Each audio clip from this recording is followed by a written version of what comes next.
Hello students, welcome back to the video series of programming in C++ subject. My today's session is on unit 3 constructor and destructors, and the topic is types of constructors. So the objective of today's session is to know about the different type of constructors. Let's see what is constructor. It is a special member function of a class and it is used to initialize the object of a class. It is known as a special member function because its name is same as the class name.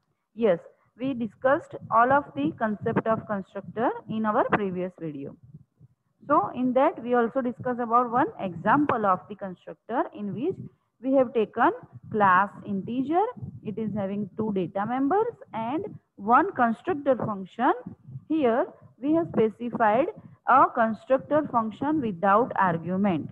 So this is the example of default constructor. Now let's see the types of constructors available in C++. There are basically three types: default constructor, parameterized constructor, and copy constructor. Let's see all of them one by one. The first one is a default constructor. Yes friends, as we know that a user defined function can have default parameters, right? Same way, if we talk about the default constructors are used to assign some initial values to its objects, and it is known as default constructor because it does not take any argument. That means it has no parameters. Even if we do not define any constructor explicitly, the compiler will automatically provide a default constructor implicitly. So let's see the example. Here class integer is taken and once again we have initialized value 10 to data member A and 20 to data member B in our default constructor's body. Here is the example of default constructor. In main section, we simply created one object of class integer, that is I1, and as we create object of the class, the constructor, that is default constructor, is automatically called, as we know from the concept of our constructor.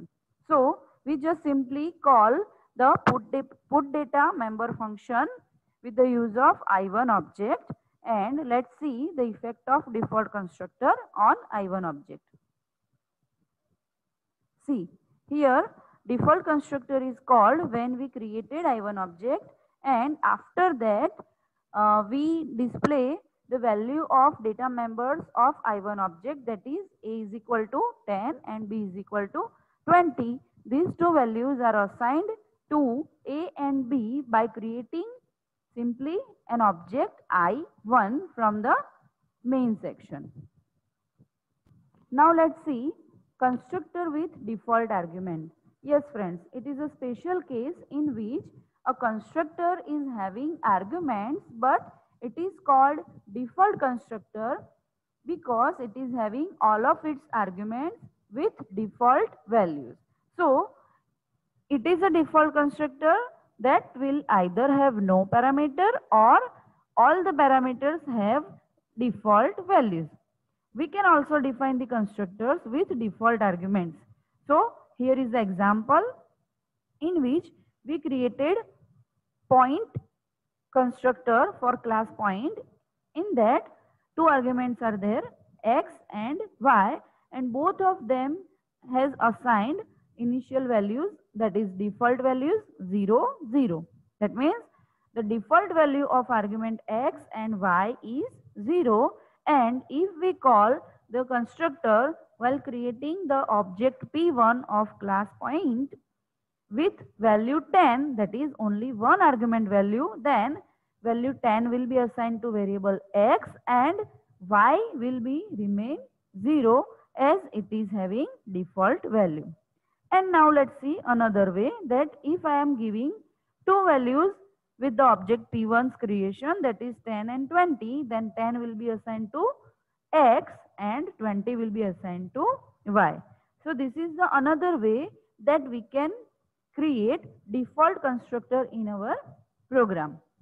Simply, the first way is to make a constructor without parameters, and second way is assign default values to all of its parameters and make it a default constructor.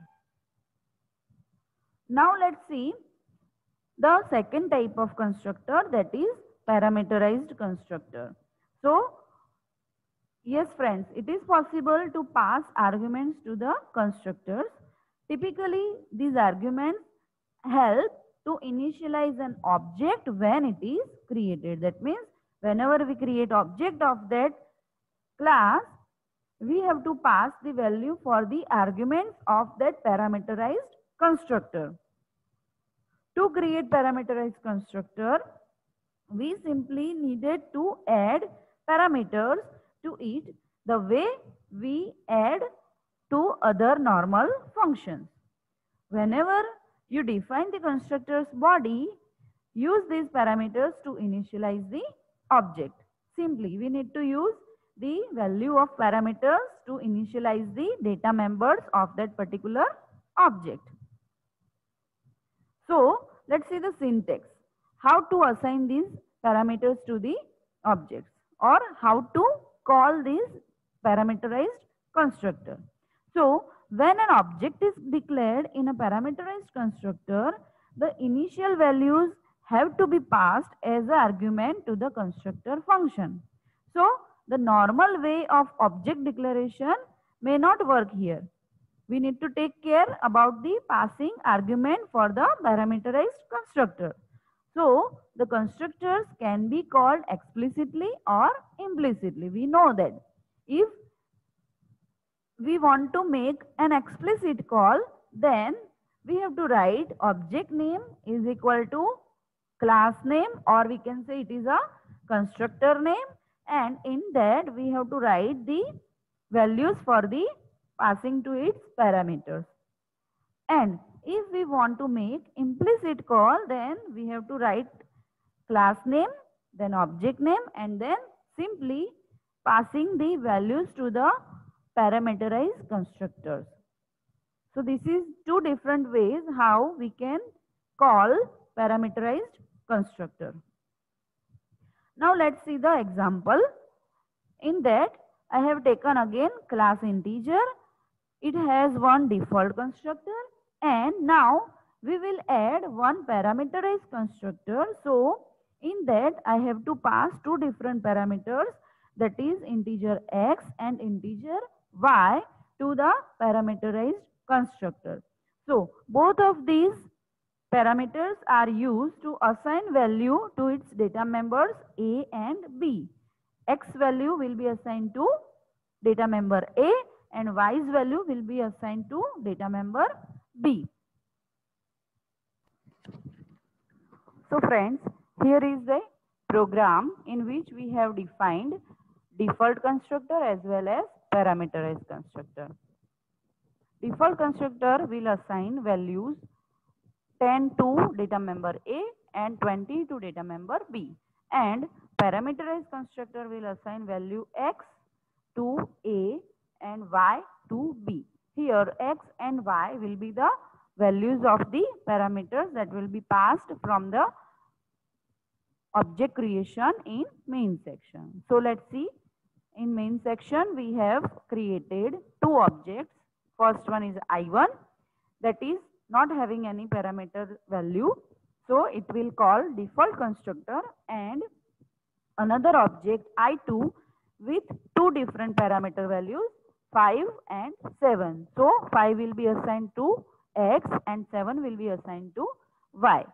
So now from the put data function we will display the value of data members A and B for both of the objects, that is I1 and I2. Let's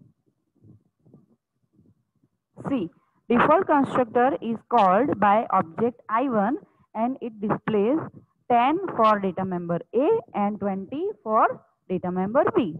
And parameterized constructor is called by the creation of object I2 and it assigns value 5 to data member A and value 7 to data member B. So this is the way how default constructor and parameterized constructors works in our programs.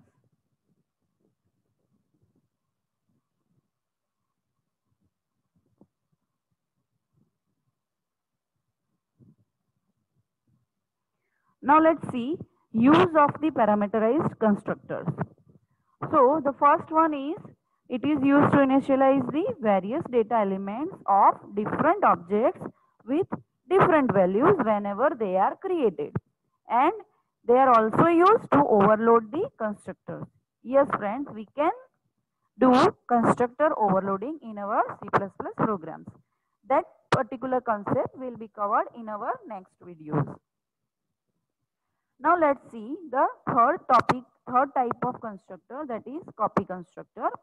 A copy constructor is, by its name can be thought that it is creating a copy of already existing object. That means a copy constructor is a member function which initializes an object using another object's values of the same class.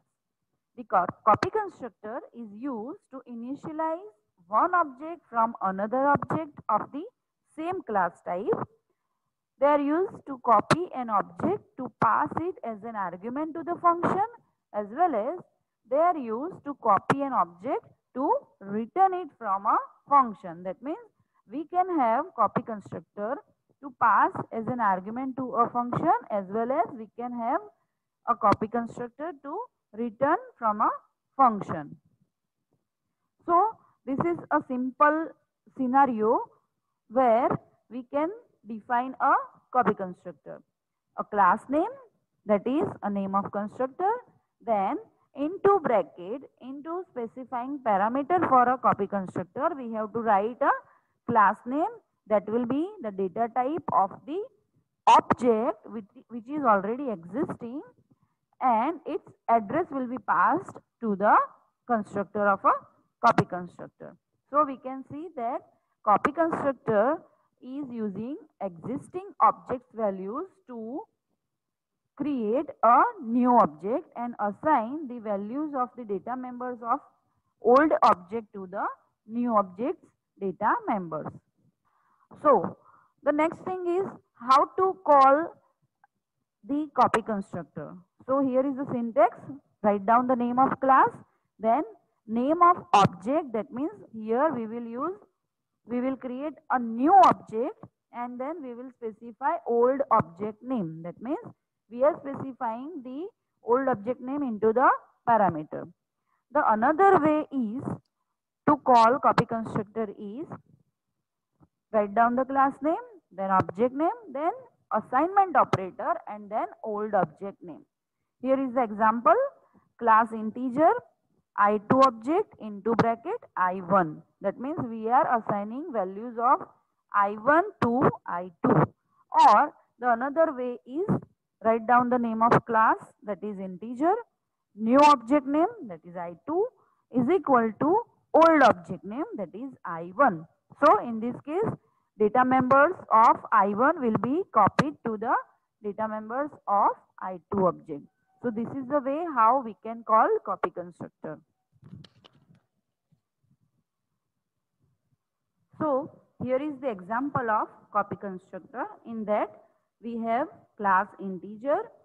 It is having one default constructor which will assign value 10 to data member A and 20 to data member B. Another constructor is parameterized constructor which will assign value X to data member A and value Y to data member B. And here is our copy constructor. In that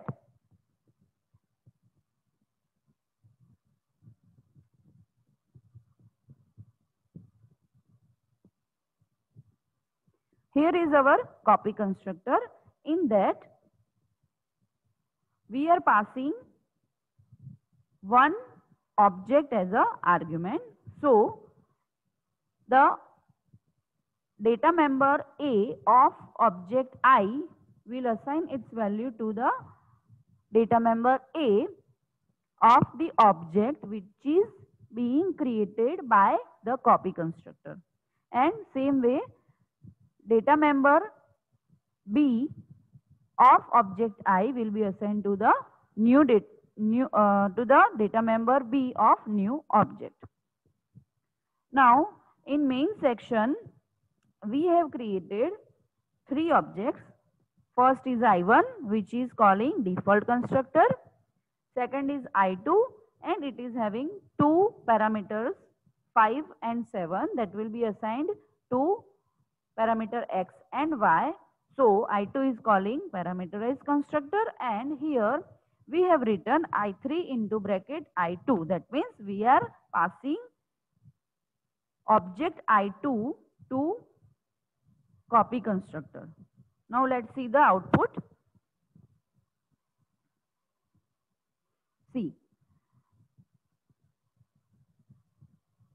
See, the first object I1 is calling default constructor. So we get value of A is equal to 10 and value of B is equal to 20 because copy constructor's body assigns these values to the data members A and B. Then we created object I2 and we have passed value 5 and 7. So the data member A is equal to 5 and B is equal to 7 because the value of the parameter is assigned to the data members. And at the last we get the output of copy constructor. So copy constructor copies the object I2 into I3. So same values of data members of object I2 will be copied, and here they are displayed as value of A is equal to 5 and value of B is equal to 7. So this is the way how we can use default constructor, parameterized constructor as well as copy constructor in our programs. Friends, I hope you like this session and you enjoy learning programming in C++. Thank you.